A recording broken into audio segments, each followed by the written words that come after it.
सभी साथियों को अयोध्या धाम से नमस्कार। मैं शिवम पांडे। साथियों, लगभग आप लोगों को पता ही है कि 23 नवंबर 2022 को लखनऊ बेंच में ओवरलैपिंग MRC 6800 लिस्ट पर बहस होना सुनिश्चित हुआ है। माननीय जज साहब ने 3 बजे का समय दिया है, लेकिन समस्या इस बात की है कि माननीय जज साहब OP Shukla ji double bench में 3:30 बजे तक बैठते हैं। तो अपने सीनियर अधिवक्ताओं से बात करने के बाद और विधिक पहलुओं को देखते हुए 3:30 से पहले जज साहब चैम्बर में नहीं आएंगे। अतः मुझे लग रहा है कि 23 तारीख को भी सिर्फ खाना पूर्ति होगी। यदि बहुत जल्दी जज साहब आते हैं तो 3:30 पौने 4 तक बैठ जाएंगे। 3 बजे आना अब असंभव दिख रहा है। देखते हैं 23 को क्या होता है। और साथियों, 4 कैटेगरी में रिट बांटी गई है। तो सबसे पहले MRC ओवरलैपिंग, उसके बाद फिजिकल हैंडीकैप और लिस्ट वालों की सुनवाई होगी। सरकार का भी पक्ष लिया जाएगा।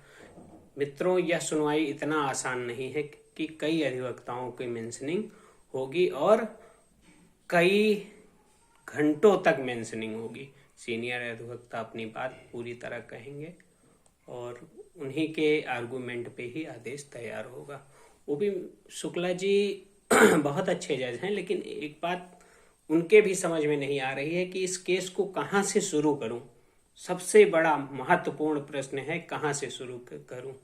मुझे लगता है कि MRC से शुरू होगा और मैं यह भी चाहता हूं कि MRC वाले जल्दी से जल्दी बोल लें, जिसके बाद अंत में हमारी याचिकाओं पर जब सुनवाई शुरू हो तो OP शुक्ला जी का माइंड एक सेटअप पे आ जाए। क्योंकि ओवरलैपिंग बहुत जबरदस्त तरीके से हुई है।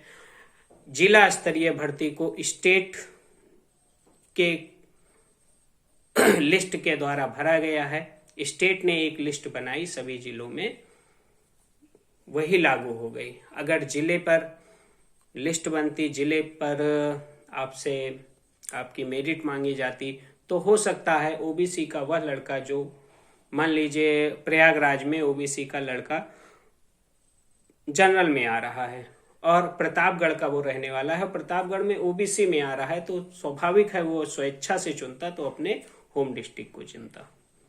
विभिन्न प्रकार की खामियों के सहित यह लिस्ट तैयार हुई है, जिस लिस्ट को माननीय न्यायालय के समक्ष प्रस्तुत करने के लिए 17 तारीख को ही 17 अक्टूबर को मैंने एप्लीकेशन दे दी थी, लेकिन अभी तक सरकार ने उस विषय में कोई भी कार्रवाई नहीं की है। लिस्ट का माननीय उच्च न्यायालय में मंगाना अति आवश्यक है, क्योंकि ओवरलैपिंग जैसे मुद्दे को सरकार अगर छुपा ले जाएगी तो हम जैसे गरीब अभ्यर्थियों का बहुत ही नुकसान होगा। आप लोग धैर्य बनाए रखिए।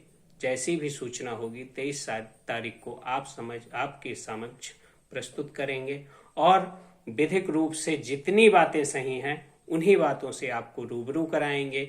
अभी आसान्वित रहिए, लेकिन पूर्णतः इस केस पर डिपेंड न रहिए, क्योंकि केस है अंतिम तक जब तक बहस नहीं हो जाएगी। एक अधिवक्ता होने के नाते मैं आपसे यह नहीं कहूंगा कि आप इस केस में पूर्णतः जीत गए हैं, जीतेंगे, लेकिन क्या पाएंगे क्या नहीं, यह केस की बहस और मेरिट पर ही डिपेंड करेगा।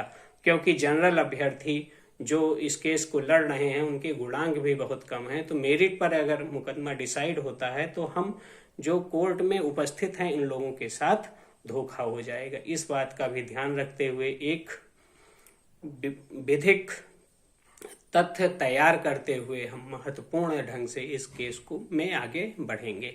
सभी को अयोध्या धाम के शिवम पांडे का नमस्कार।